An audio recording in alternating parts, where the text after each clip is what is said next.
Recording studio Delhi.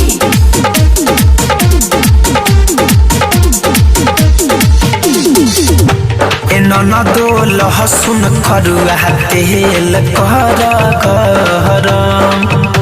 हल्ला जो कहलो नइखे जात लागे सर। ननदो लहसुन करुआ तेल कर किला जो कहलो नइखे जात लागे सर।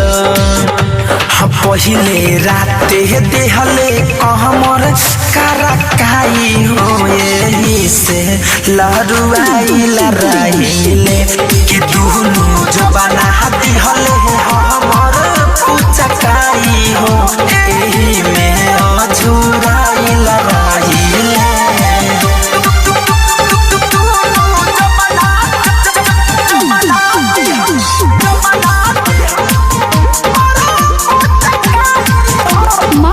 Recording studio Delhi. देहिया के हरदिया बही छुटल के दादा पहिले सुहाग रतिया भइल भायलादा। अरे सखी देहिया के हरदिया बही छुटल के दादा पहिले सुहाग रतिया भइल भायलादा। कि पानी पियाहू के मौका नहीं दिहले हो ई दुख सखी तोहसे कहिले।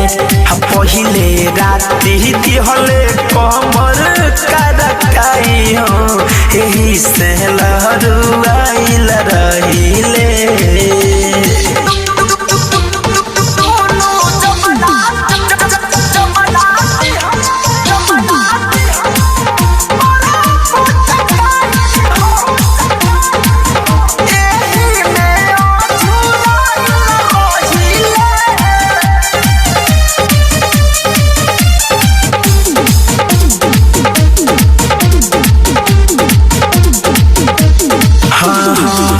सब खेला धान गहिनी भैया के तारा फैशन फिर हो जे हवे बड़का दुना महारा।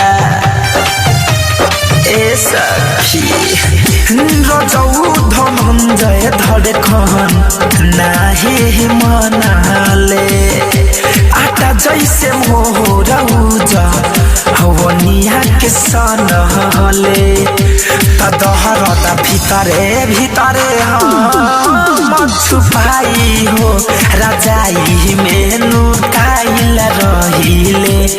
पहिले राते देले कमर करकाई हो एही से लहरुआइल